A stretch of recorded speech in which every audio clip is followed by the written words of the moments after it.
Welcome to the elegant journey of Pride and Prejudice, one of Jane Austen's timeless masterpieces. In today's first part, you will meet the Bennet family and witness the beginnings of both misunderstandings and the first sparks of emotion between Elizabeth Bennet and Mr. Darcy. If you enjoy this classic storytelling style, feel free to leave a small comment or drop a like to let me know, so I can continue creating more parts. And now, let's step into the opening chapter of the story. Chapter 1. It is a truth universally acknowledged that a single man in possession of a good fortune must be in want of a wife. However little known the feelings or views of such a man may be on his first entering a neighborhood, this truth is so well fixed in the minds of the surrounding families that he is considered as the rightful property of someone or other of their daughters. "My dear Mr. Bennet," said his lady to him one day, "have you heard that Netherfield Park is let at last?" Mr. Bennet replied that he had not. "But it is," returned she, "for Mrs. Long has just been here, and she told me all about it." Mr. Bennet made no answer. "Do not you want to know who has taken it?" cried his wife impatiently. "You want to tell me, and I have no objection to hearing it." This was invitation enough. "Why, my dear, you must know, Mrs. Long says that Netherfield is taken by a young man of large fortune from the north of England, that he came down on Monday in a chaise and four to see the place, and was so much delighted with it that he agreed with Mr. Morris immediately that he is to take possession before Michaelmas, and some of his servants are to be in the house by the end of next week. What is his name? Bingley. Is he married or single? Oh, single, my dear, to be sure. A single man of large fortune, 4,000 or 5,000 a year. What a fine thing for our girls. How so? How can it affect them? "My dear Mr. Bennet," replied his wife, "how can you be so tiresome? You must know that I am thinking of his marrying one of them. Is that his design in settling here? Design? Nonsense. How can you talk so? But it is very likely that he may fall in love with one of them, and therefore you must visit him as soon as he comes. I see no occasion for that. You and the girls may go. You may send them by themselves, which perhaps will be still better. For as you are as handsome as any of them, Mr. Bingley might like you the best of the party." "My dear, you flatter me. I certainly have had my share of beauty, but I do not pretend to be anything extraordinary now. When a woman has 5 grown-up daughters, she ought to give over thinking of her own beauty. In such cases, a woman has not often much beauty to think of. But my dear, you must indeed go and see Mr. Bingley when he comes into the neighborhood. It is more than I engage for, I assure you. But consider your daughters. Only think what an establishment it would be for one of them. Sir William and Lady Lucas are determined to go merely on that account, for in general, you know, they visit no newcomers. Indeed, you must go, for it will be impossible for us to visit him if you do not. You are over-scrupulous, surely. I dare say Mr. Bingley will be very glad to see you, and I will send a few lines by you to assure him of my hearty consent to his marrying whichever he chooses of the girls, though I must throw in a good word for my little Lizzie. I desire you will do no such thing. Lizzie is not a bit better than the others, and I am sure she is not half so handsome as Jane, nor half so good-humoured as Lydia. But you are always giving her the preference. They have none of them much to recommend them," replied he. "They are all silly and ignorant like other girls, But Lizzie has something more of quickness than her sisters. Mr. Bennet, how can you abuse your own children in such a way? You take delight in vexing me. You have no compassion on my poor nerves. You mistake me, my dear. I have a high respect for your nerves. They are my old friends. I have heard you mention them with consideration these 20 years at least. Ah, you do not know what I suffer, but I hope you will get over it and live to see many young men of 4,000 a year come into the neighborhood. It will be no use to us if 20 such should come, since you will not visit them. Depend upon it, my dear, that when there are 20, I will visit them all. Mr. Bennet was so odd a mixture of quick parts, sarcastic humor, reserve, and caprice, that the experience of 23 years had been insufficient to make his wife understand his character. Her mind was less difficult to develop. She was a woman of mean understanding, little information, an uncertain temper. When she was discontented, she fancied herself nervous. The business of her life was to get her daughters married. Its solace was visiting and news. Chapter 2. Mr. Bennet was among the earliest of those who waited on Mr. Bingley. He had always intended to visit him, though to the last always assuring his wife that he should not go. Until the evening after the visit was paid, she had no knowledge of it. It was then disclosed in the following manner. Observing his second daughter employed in trimming a hat, he suddenly addressed her with, "I hope Mr. Bingley will like it, Lizzie."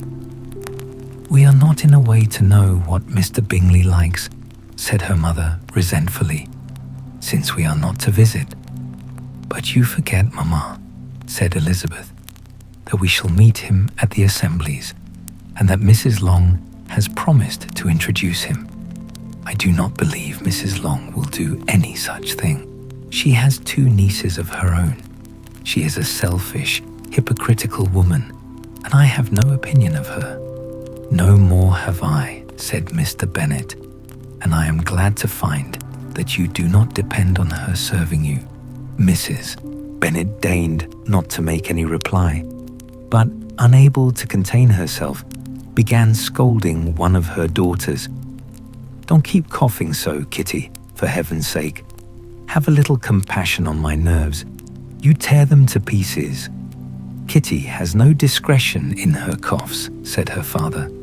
"She times them ill." "I do not cough for my own amusement," replied Kitty fretfully. "When is your next ball to be, Lizzie?" "Tomorrow fortnight." "Aye, so it is," cried her mother. "Mrs. Long does not come back till the day before, so it will be impossible for her to introduce him, for she will not know him herself." "Then, my dear, you may have the advantage of your friend and introduce Mr. Bingley to her." "Impossible, Mr. Bennet, impossible, when I am not acquainted with him myself. How can you be so teasing? I honor your circumspection. A fortnight's acquaintance is certainly very little. One cannot know what a man really is by the end of a fortnight, but if we do not venture, somebody else will. And after all, Mrs. Long and her nieces must stand their chance, and therefore, as she will think it an act of kindness, if you decline the office, I will take it on myself." The girls stared at their father. Mrs. Bennet said only, "Nonsense, nonsense. What can be the meaning of that emphatic exclamation?" cried he. "Do you consider the forms of introduction and the stress that is laid on them as nonsense? I cannot quite agree with you there. What say you, Mary? For you are a young lady of deep reflection, I know, and read great books and make extracts." Mary wished to say something very sensible, but knew not how. While Mary is adjusting her ideas, he continued, Let us return to Mr. Bingley. I am sick of Mr. Bingley, cried his wife. I am sorry to hear that, but why did you not tell me so before? If I had known as much this morning, I certainly would not have called on him. It is very unlucky, but as I have actually paid the visit, we cannot escape the acquaintance now. The astonishment of the ladies was just what he wished, that of Mrs. Bennet perhaps surpassing the rest, though when the first tumult of joy was over, she began to declare that it was what she had expected all the while. How good it was in you, my dear Mr. Bennet. But I knew I should persuade you at last. I was sure you loved your girls too well to neglect such an acquaintance. Well, how pleased I am. And it is such a good joke too, that you should have gone this morning and never said a word about it till now. Now, Kitty, you may cough as much as you choose, said Mr. Bennet, and as he spoke, he left the room, fatigued with the raptures of his wife. What an excellent father you have. Girls, said she, when the door was shut, I do not know how you will ever make him amends for his kindness, or me either, for that matter. At our time of life, it is not so pleasant, I can tell you, to be making new acquaintances every day. But for your sakes, we would do anything.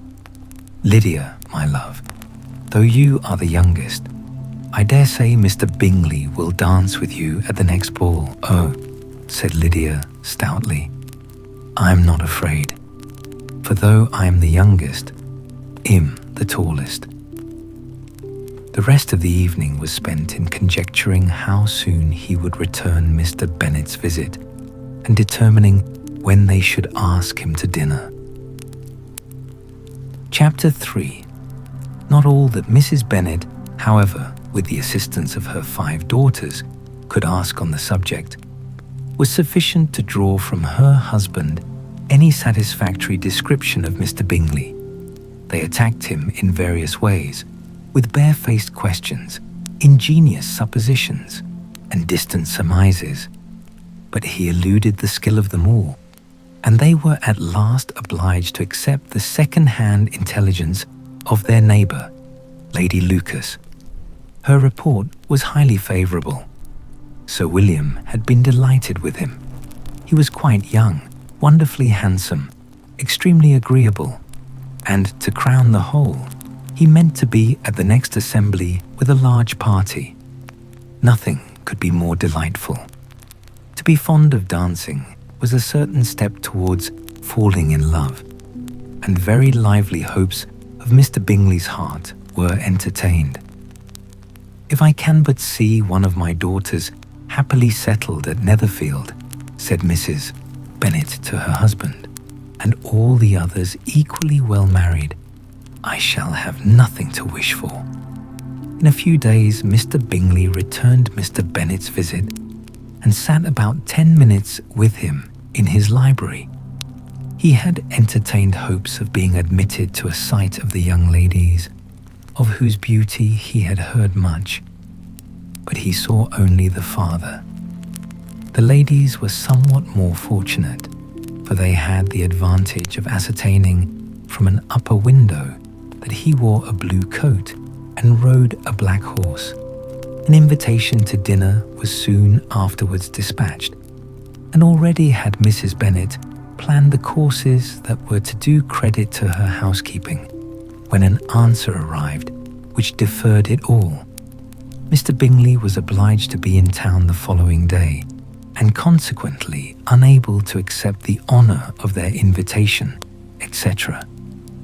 Mrs. Bennet was quite disconcerted. She could not imagine what business he could have in town so soon after his arrival in Hertfordshire, and she began to fear that he might always be flying about from one place to another, and never settled at Netherfield as he ought to be. Lady Lucas quieted her fears a little by starting the idea of his being gone to London, only to get a large party for the ball, and a report soon followed that Mr. Bingley was to bring 12 ladies and 7 gentlemen with him to the assembly. The girls grieved over such a number of ladies, but were comforted the day before the ball by hearing that, instead of 12, he had brought only 6 with him from London, his 5 sisters and a cousin. And when the party entered the assembly room, it consisted of only 5 altogether: Mr. Bingley, his 2 sisters, the husband of the eldest, and another young man. Mr. Bingley was good-looking and gentlemanlike. He had a pleasant countenance and easy, unaffected manners. His sisters were fine women, with an air of decided fashion. His brother-in-law, Mr. Hurst, merely looked the gentleman, but his friend Mr. Darcy soon drew the attention of the room by his fine tall person, handsome features, noble mien, and the report which was in general circulation within 5 minutes after his entrance of his having 10,000 a year. The gentleman pronounced him to be a fine figure of a man. The ladies declared he was much handsomer than Mr. Bingley, and he was looked at with great admiration for about half the evening, till his manners gave a disgust which turned the tide of his popularity, for he was discovered to be proud, to be above his company and above being pleased, and not all his large estate in Derbyshire could save him from having a most forbidding, disagreeable countenance, and being unworthy to be compared with his friend. Mr. Bingley had soon made himself acquainted with all the principal people in the room. He was lively and unreserved, danced every dance, was angry that the ball closed so early, and talked of giving one himself at Netherfield. Such amiable qualities must speak for themselves. What a contrast between him and his friend. Mr. Darcy danced only once with Mrs. Hurst, and once with Miss Bingley, declined being introduced to any other lady, and spent the rest of the evening in walking about the room, speaking occasionally to one of his own party. His character was decided. He was the proudest, most disagreeable man in the world, and everybody hoped that he would never come there again. Amongst the most violent against him was Mrs. Bennet, whose dislike of his general behaviour was sharpened into particular resentment by his having slighted one of her daughters. Elizabeth Bennet had been obliged by the scarcity of gentlemen to sit down for 2 dances, and during part of that time, Mr. Darcy had been standing near enough for her to overhear a conversation between him and Mr. Bingley, who came from the dance for a few minutes to press his friend to join it. "Come, Darcy," said he, "I must have you dance. I hate to see you standing about by yourself in this stupid manner. You had much better dance. I certainly shall not. You know how I detest it, unless I am particularly acquainted with my partner. At such an assembly as this, it would be insupportable. Your sisters are engaged, and there is not another woman in the room whom it would not be a punishment to me to stand up with. I would not be so fastidious as you are," cried Bingley, "for a kingdom. Upon my honour, I never met with so many pleasant girls in my life as I have this evening, and there are several of them, you see, uncommonly pretty." "You are dancing with the only handsome girl in the room," said Mr. Darcy, looking at the eldest Miss Bennet. "Oh, she is the most beautiful creature I ever beheld, but there is one of her sisters sitting down just behind you, who is very pretty, and I dare say very agreeable. Do let me ask my partner to introduce you. Which do you mean?" And turning round, he looked for a moment at Elizabeth, till, catching her eye, he withdrew his own and coldly said, "She is tolerable, but not handsome enough to tempt me. and I am in no humour at present to give consequence to young ladies who are slighted by other men. You had better return to your partner and enjoy her smiles, for you are wasting your time with me." Mr. Bingley followed his advice. Mr. Darcy walked off, and Elizabeth remained with no very cordial feelings towards him. She told the story, however, with great spirit among her friends, for she had a lively, playful disposition, which delighted in anything ridiculous. The evening altogether passed off pleasantly to the whole family. Mrs. Bennet had seen her eldest daughter much admired by the Netherfield party. Mr. Bingley had danced with her twice, and she had been distinguished by his sisters. Jane was as much gratified by this as her mother could be, though in a quieter way.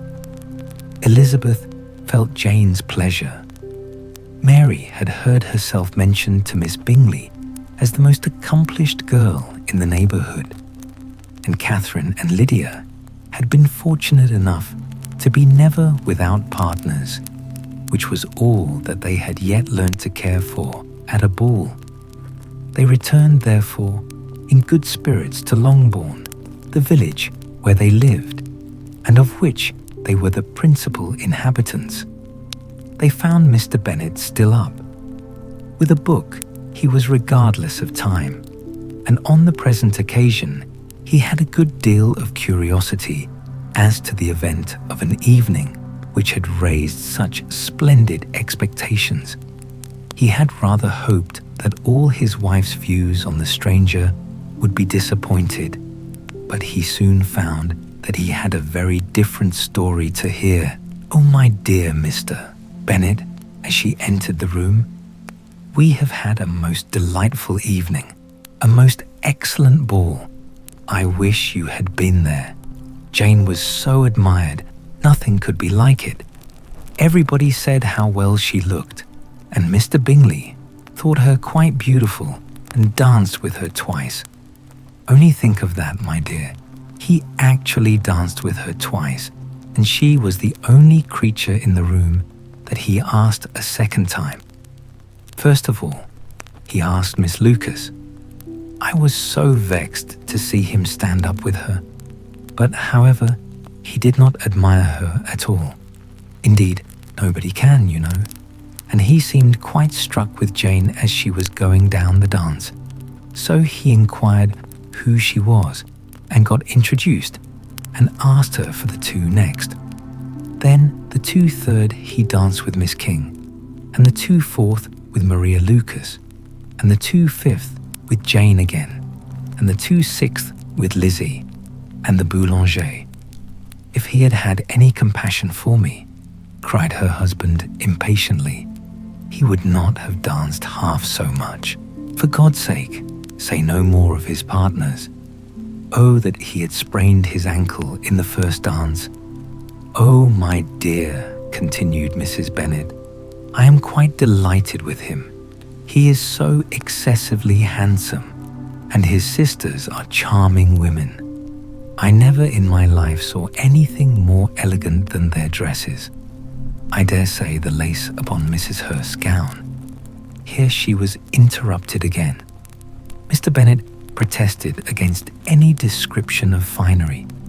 She was therefore obliged to seek another branch of the subject, and related, with much bitterness of spirit and some exaggeration, the shocking rudeness of Mr. Darcy. But I can assure you, she added, that Lizzie does not lose much by not suiting his fancy, for he is a most disagreeable, horrid man, not at all worth pleasing. So high and so conceited that there was no enduring him. He walked here and he walked there, fancying himself so very great, not handsome enough to dance with. I wish you had been there, my dear, to have given him one of your set-downs. I quite detest the man. Chapter 4. When Jane and Elizabeth were alone, the former, who had been cautious in her praise of Mr. Bingley before, expressed to her sister how very much she admired him. "He is just what a young man ought to be," said she, "sensible, good-humoured, lively, and I never saw such happy manners, so much ease, with such perfect good breeding." "He is also handsome," replied Elizabeth, "which a young man ought likewise to be, if he possibly can. His character is thereby complete. I was very much flattered by his asking me to dance a second time. I did not expect such a compliment, did not you? I did for you. But that is one great difference between us. Compliments always take you by surprise, and me never. What could be more natural than his asking you again? He could not help seeing that you were about 5 times as pretty as every other woman in the room. No thanks to his gallantry for that. Well, he certainly is very agreeable, and I give you leave to like him. You have liked many a stupider person. Dear Lizzie, oh, you are a great deal too apt, you know, to like people in general. You never see a fault in anybody. All the world are good and agreeable in your eyes. I never heard you speak ill of a human being in my life. I would wish not to be hasty in censuring anyone, but I always speak what I think. I know you do, and it is that which makes the wonder, with your good sense, to be so honestly blind to the follies and nonsense of others. Affectation of candour is common enough. One meets with it everywhere. But to be candid without ostentation or design, to take the good of everybody's character and make it still better, and say nothing of the bad, belongs to you alone. And so you like this man's sisters too, do you? Their manners are not equal to his, certainly not at first, but they are very pleasing women when you converse with them. Miss Bingley is to live with her brother and keep his house, and I am much mistaken if we shall not find a very charming neighbour in her." Elizabeth listened in silence, but was not convinced. Their behaviour at the assembly had not been calculated to please in general, and with more quickness of observation and less pliancy of temper than her sister, and with a judgment too unassailed by any attention to herself, she was very little disposed to approve them. They were, in fact, very fine ladies, not deficient in good humour when they were pleased, nor in the power of being agreeable where they chose it, but proud and conceited.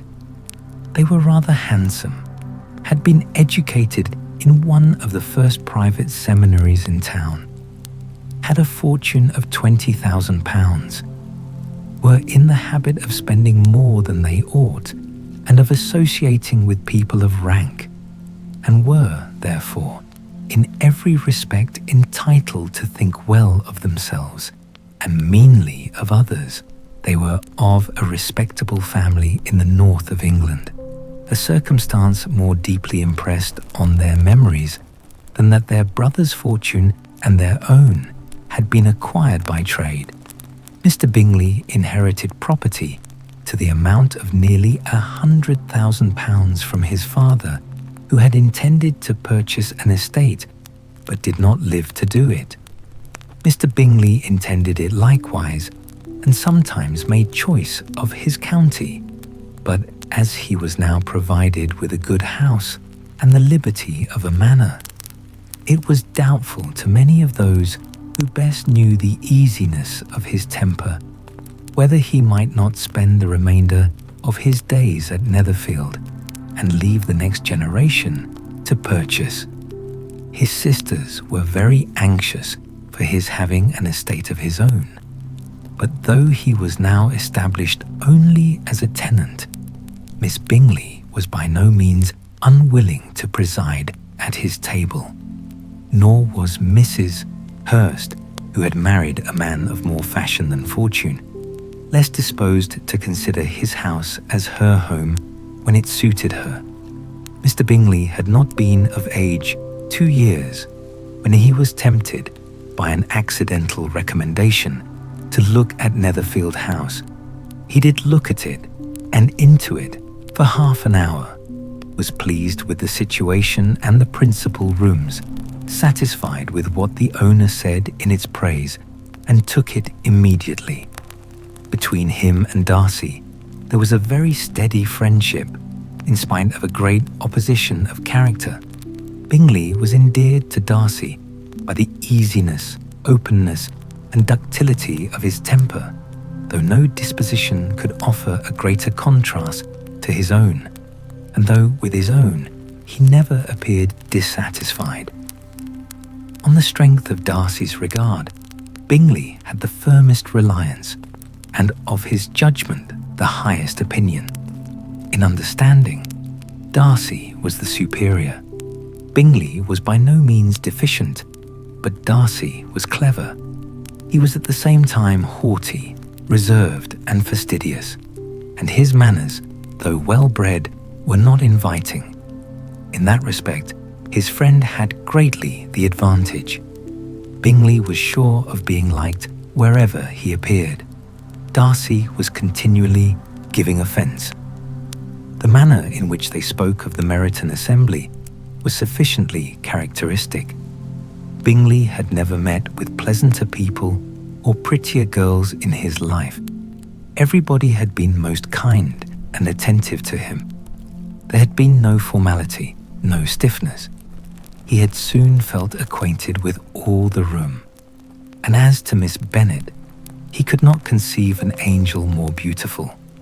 Darcy, on the contrary, had seen a collection of people in whom there was little beauty and no fashion, for none of whom he had felt the smallest interest, and from none received either attention or pleasure. Miss Bennet he acknowledged to be pretty, but she smiled too much. Mrs. Hurst and her sister allowed it to be so, but still they admired her and liked her, and pronounced her to be a sweet girl, and one whom they should not object to know more of. Miss Bennet was therefore established as a sweet girl, and their brother felt authorized by such commendation to think of her as he chose. Chapter 5. Within a short walk of Longbourn lived a family with whom the Bennets were particularly intimate. Sir William Lucas had been formerly in trade in Meryton, where he had made a tolerable fortune and risen to the honour of knighthood by an address to the king during his mayoralty. The distinction had, perhaps, been felt too strongly. It had given him a disgust to his business and to his residence in a small market town, and quitting them both, he had removed with his family to a house about a mile from Meryton, denominated from that period Lucas Lodge, where he could think with pleasure of his own importance, and, unshackled by business, occupy himself solely in being civil to all the world. For though elated by his rank, it did not render him supercilious. On the contrary, he was all attention to everybody. By nature inoffensive, friendly, and obliging, his presentation at St. James had made him courteous. Lady Lucas was a very good kind of woman, not too clever to be a valuable neighbour to Mrs. Bennet. They had several children. The eldest of them, a sensible, intelligent young woman, about 27, was Elizabeth's intimate friend. That the Miss Lucases and the Miss Bennets should meet to talk over a ball was absolutely necessary, and the morning after the assembly brought the former to Longbourn to hear and to communicate. "You began the evening well, Charlotte," said Mrs. Bennet, with civil self-command, to Miss Lucas. "You were Mr. Bingley's first choice." "Yes, but he seemed to like his second better." "Oh, you mean Jane, I suppose, because he danced with her twice." "To be sure, that did seem as if he admired her indeed." "I rather believe he did. I heard something about it, but I hardly know what something about Mr. Robinson. Perhaps you mean what I overheard between him and Mr. Robinson. Did not I mention it to you? Mr. Robinson's asking him how he liked our Meryton assemblies, and whether he did not think there were a great many pretty women in the room, and which he thought the prettiest, and his answering immediately to the last question, "Oh, the eldest Miss Bennet, beyond a doubt. There cannot be two opinions on that point. Upon my word." Well, that was very decided. Indeed, that does seem as if, but, however, it may all come to nothing, you know. My overhearings were more to the purpose than yours, Eliza, said Charlotte. Mr. Darcy is not so well worth listening to as his friend, is he? Poor Eliza. To be only just tolerable. I beg you will not put it into Lizzie's head to be vexed by his ill treatment, for he is such a disagreeable man that it would be quite a misfortune to be liked by him. Mrs. Long told me last night that he sat close to her for half an hour without once opening his lips. Are you quite sure, ma'am? Is not there a little mistake? Said Jane. I certainly saw Mr. Darcy speaking to her. Aye, because she asked him at last how he liked Netherfield, and he could not help answering her, but she said he seemed very angry at being spoke to. Miss Bingley told me, said Jane, that he never speaks much unless among his intimate acquaintance. With them, he is remarkably agreeable. I do not believe a word of it, my dear. If he had been so very agreeable, he would have talked to Mrs. Long. But I can guess how it was. Everybody says that he is eat up with pride, and I dare say he had heard somehow that Mrs. Long does not keep a carriage and had to come to the ball in a hack chaise. I do not mind his not talking to Mrs. Long, said Miss Lucas, but I wish he had danced with Eliza. Another time, Lizzie, said her mother. I would not dance with him if I were you. I believe, ma'am, I may safely promise you never to dance with him.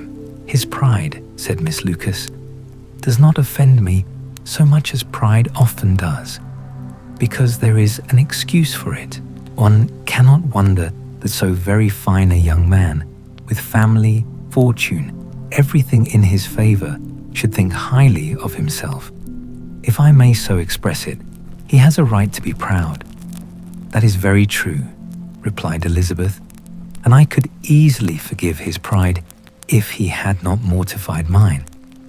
Pride, observed Mary, who piqued herself upon the solidity of her reflections, is a very common failing, I believe. By all that I have ever read, I am convinced that it is very common indeed, that human nature is particularly prone to it, and that there are very few of us who do not cherish a feeling of self-complacency on the score of some quality or other, real or imaginary. Vanity and pride are different things, though the words are often used synonymously. A person may be proud without being vain. Pride relates more to our opinion of ourselves, vanity to what we would have others think of us. If I were as rich as Mr. Darcy, cried a young Lucas, who came with his sisters, I should not care how proud I was. I would keep a pack of foxhounds and drink a bottle of wine every day. Then you would drink a great deal more than you ought, said Mrs. Bennet. And if I were to see you at it, I should take away your bottle directly. The boy protested that she should not. She continued to declare that she would, and the argument ended only with the visit. Chapter 6. The ladies of Longbourn soon waited on those of Netherfield. The visit was returned in due form. Miss Bennet's pleasing manners grew on the goodwill of Mrs. Hurst and Miss Bingley, and though the mother was found to be intolerable and the younger sisters not worth speaking to, A wish of being better acquainted with them was expressed towards the two eldest. By Jane, this attention was received with the greatest pleasure, but Elizabeth still saw superciliousness in their treatment of everybody, hardly accepting even her sister, and could not like them, though their kindness to Jane, such as it was, had a value as arising, in all probability, from the influence of their brother's admiration.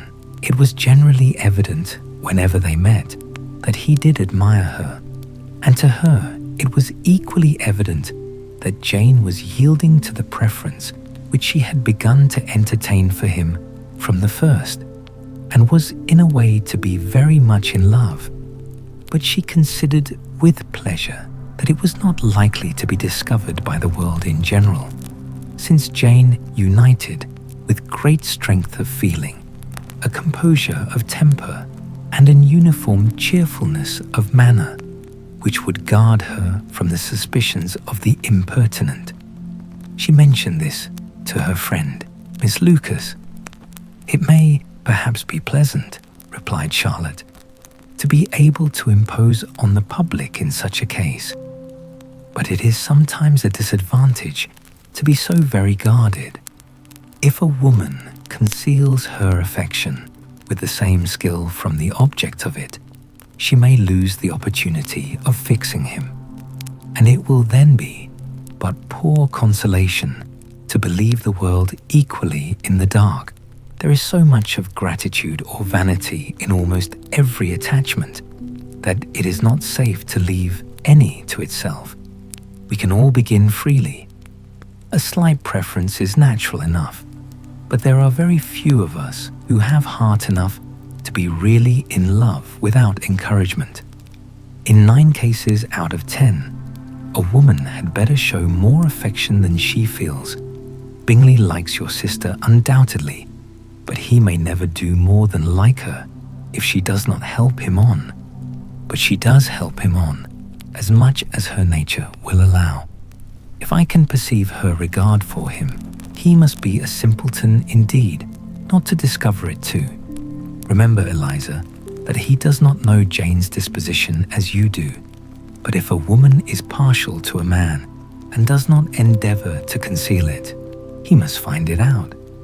Perhaps he must, if he sees enough of her. But though Bingley and Jane meet tolerably often, it is never for many hours together, and as they always see each other in large mixed parties, it is impossible that every moment should be employed in conversing together. Jane should therefore make the most of every half-hour in which she can command his attention. When she is secure of him, there will be leisure for falling in love as much as she chooses. "Your plan is a good one," replied Elizabeth, "where nothing is in question but the desire of being well married.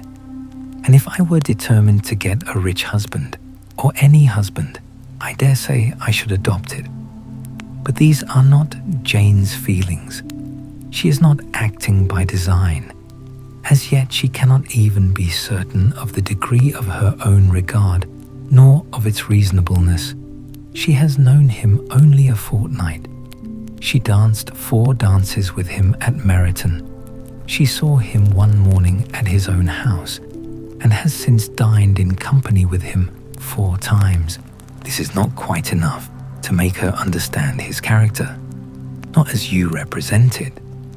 Had she merely dined with him, she might only have discovered whether he had a good appetite.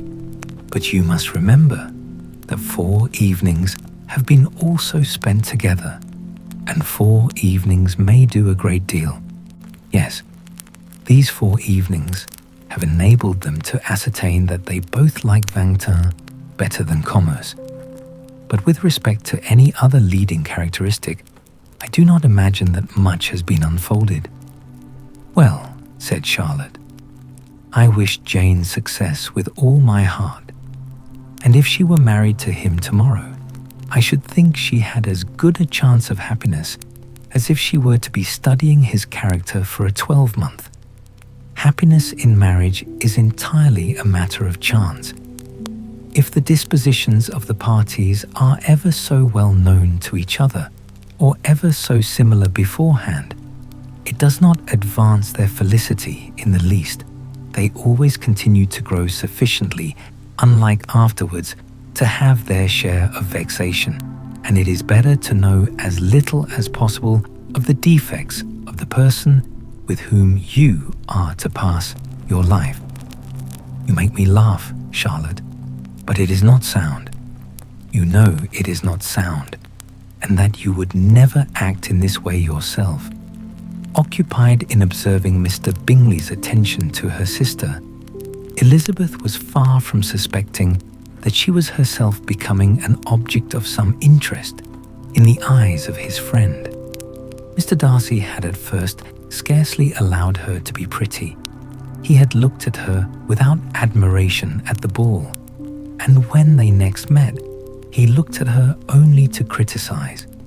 But no sooner had he made it clear to himself and his friends that she had hardly a good feature in her face than he began to find it was rendered uncommonly intelligent by the beautiful expression of her dark eyes. To this discovery succeeded some others equally mortifying, though he had detected with a critical eye more than one failure of perfect symmetry in her form. He was forced to acknowledge her figure to be light and pleasing, and in spite of his asserting that her manners were not those of the fashionable world, he was caught by their easy playfulness. Of this she was perfectly unaware. To her, he was only the man who made himself agreeable nowhere, and who had not thought her handsome enough to dance with. He began to wish to know more of her, and as a step towards conversing with her himself, attended to her conversation with others. His doing so drew her notice. It was at Sir William Lucas, where a large party were assembled. "What does Mr. Darcy mean," said she to Charlotte, "by listening to my conversation with Colonel Forster?" "That is a question which Mr. Darcy only can answer. But if he does it any more, I shall certainly let him know that I see what he is about. He has a very satirical eye, and if I do not begin by being impertinent myself, I shall soon grow afraid of him." On his approaching them soon afterwards, though without seeming to have any intention of speaking, Miss Lucas defied her friend to mention such a subject to him, which immediately provoking Elizabeth to do it, she turned to him and said, "Did not you think, Mr. Darcy, that I expressed myself uncommonly well just now, when I was teasing Colonel Forster to give us a ball at Meryton with great energy? But it is a subject which always makes a lady energetic. You are severe on us. It will be her turn soon to be teased," said Miss Lucas. "I am going to open the instrument, Eliza, and you know what follows. You are a very strange creature by way of a friend, always wanting me to play and sing before anybody and everybody. If my vanity had taken a musical turn, you would have been invaluable. But as it is, I would really rather not sit down before those who must be in the habit of hearing the very best performers." On Miss Lucas's persevering, however, she added, "Very well, if it must be so, it must." And gravely glancing at Mr. Darcy, "There is a very fine old saying, which everybody here is of course familiar with. Keep your breath to cool your porridge, and I shall keep mine to swell my song." Her performance was pleasing, though by no means capital. After a song or two, and before she could reply to the entreaties of several that she would sing again, she was eagerly succeeded at the instrument by her sister Mary, who, having, in consequence of being the only plain one in the family, worked hard for knowledge and accomplishments, was always impatient for display. Mary had neither genius nor taste. And though vanity had given her application, it had given her likewise a pedantic air and conceited manner, which would have injured a higher degree of excellence than she had reached.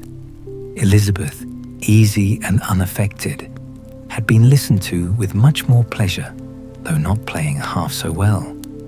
And Mary, at the end of a long concerto, was glad to purchase praise and gratitude by Scotch and Irish airs, at the request of her younger sisters, who with some of the Lucases and 2 or 3 officers joined eagerly in dancing at one end of the room.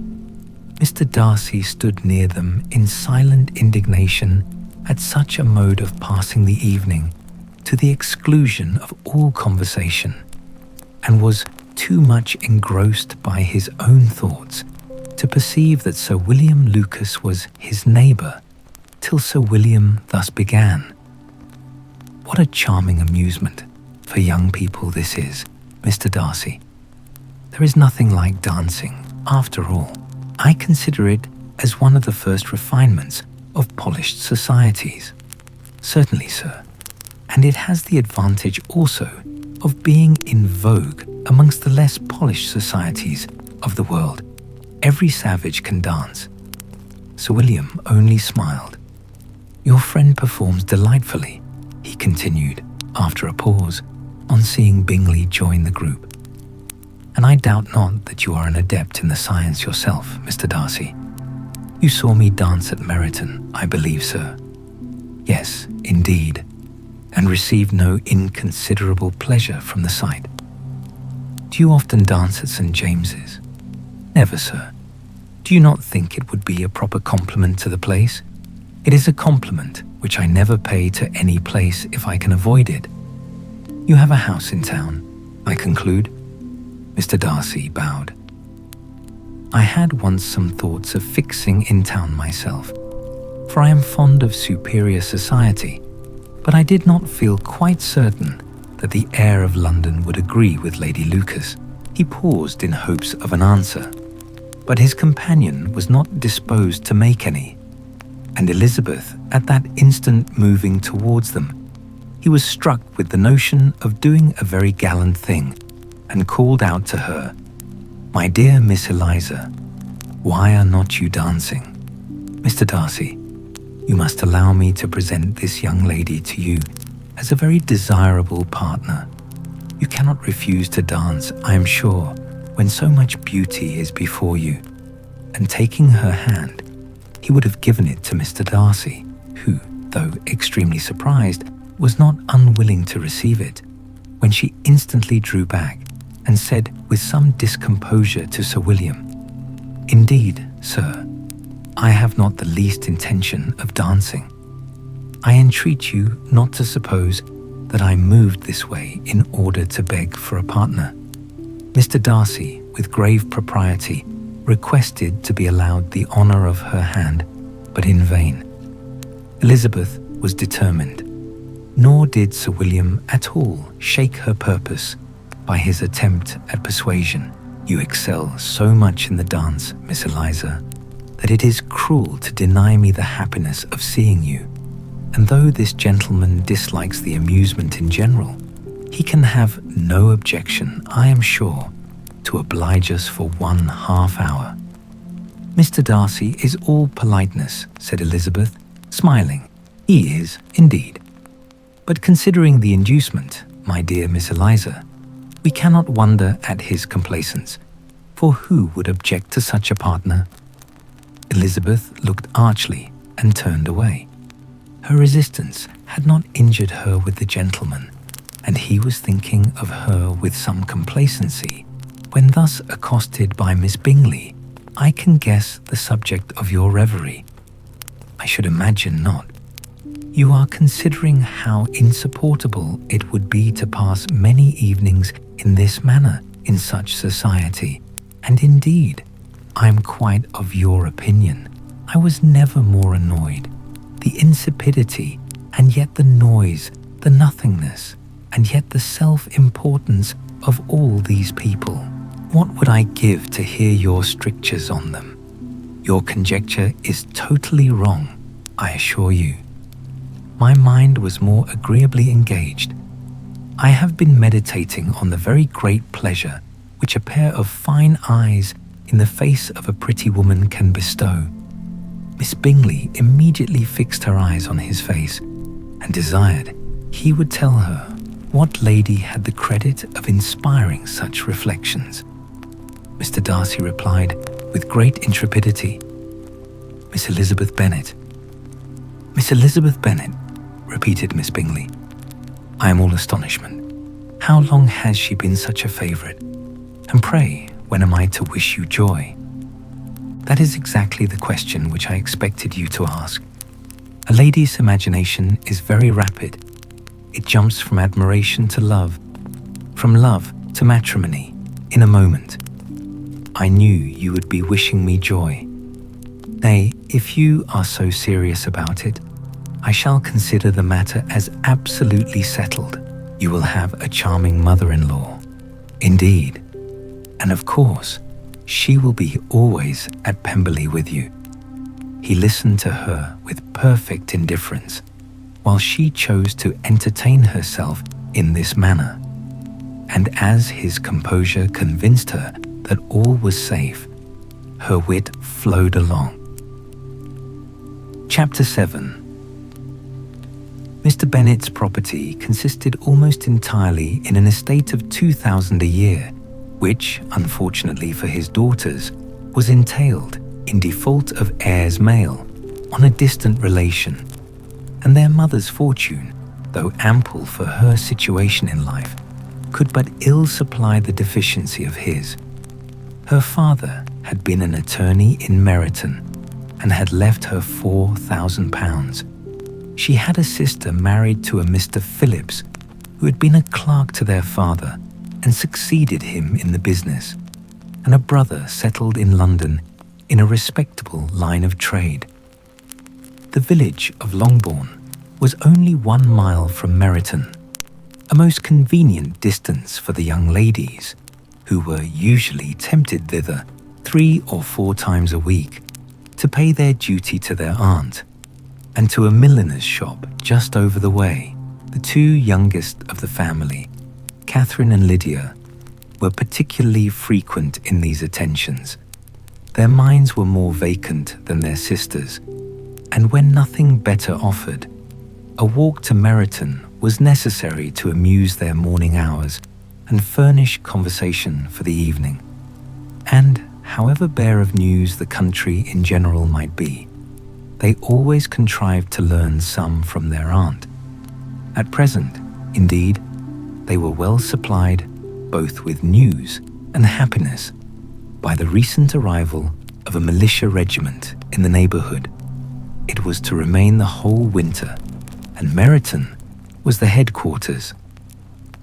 Their visits to Mrs. Phillips were now productive of the most interesting intelligence. Every day added something to their knowledge of the officers' names and connections. Their lodgings were not long a secret, and at length they began to know the officers themselves. Mr. Phillips visited them all, and this opened to his nieces a source of felicity unknown before. They could talk of nothing but officers, and Mr. Bingley's large fortune, the mention of which gave animation to their mother, was worthless in their eyes when opposed to the regimentals of an ensign. After listening one morning to their effusions on this subject, Mr. Bennet coolly observed, "From all that I can collect by your manner of talking, you must be 2 of the silliest girls in the country. I have suspected it some time, but I am now convinced." Catherine was disconcerted and made no answer, but Lydia, with perfect indifference, continued to express her admiration of Captain Carter and her hope of seeing him in the course of the day, as he was going the next morning to London. "I am astonished, my dear," said Mrs. Bennet, "that you should be so ready to think your own children silly. If I wished to think slightingly of anybody's children, it should not be of my own, however. If my children are silly, I must hope to be always sensible of it. Yes, but as it happens, they are all of them very clever. This is the only point, I flatter myself, on which we do not agree. I had hoped that our sentiments coincided in every particular, but I must so far differ from you as to think our two youngest daughters uncommonly foolish. My dear Mr. Bennet, you must not expect such girls to have the sense of their father and mother. When they get to our age, I dare say they will not think about officers any more than we do. I remember the time when I liked a red coat myself very well, and, indeed, so I do still at my heart. And if a smart young colonel with 5,000 or 6,000 a year should want one of my girls, I shall not say nay to him. And I thought Colonel Forster looked very becoming the other night at Sir William's in his regimentals. "Mamma," cried Lydia, "my aunt says that Colonel Forster and Captain Carter do not go so often to Miss Watson's as they did when they first came. She sees them now very often standing in Clark's library." Mrs. Bennet was prevented replying by the entrance of the footman with a note for Miss Bennet. It came from Netherfield, and the servant waited for an answer. Mrs. Bennet's eyes sparkled with pleasure, and she was eagerly calling out, while her daughter read, "Well, Jane, who is it from? What is it about? What does he say? Well, Jane, make haste and tell us. Make haste, my love." "It is from Miss Bingley," said Jane, and then read it aloud. "My dear friend, if you are not so compassionate as to dine today with Louisa and me, we shall be in danger of hating each other for the rest of our lives.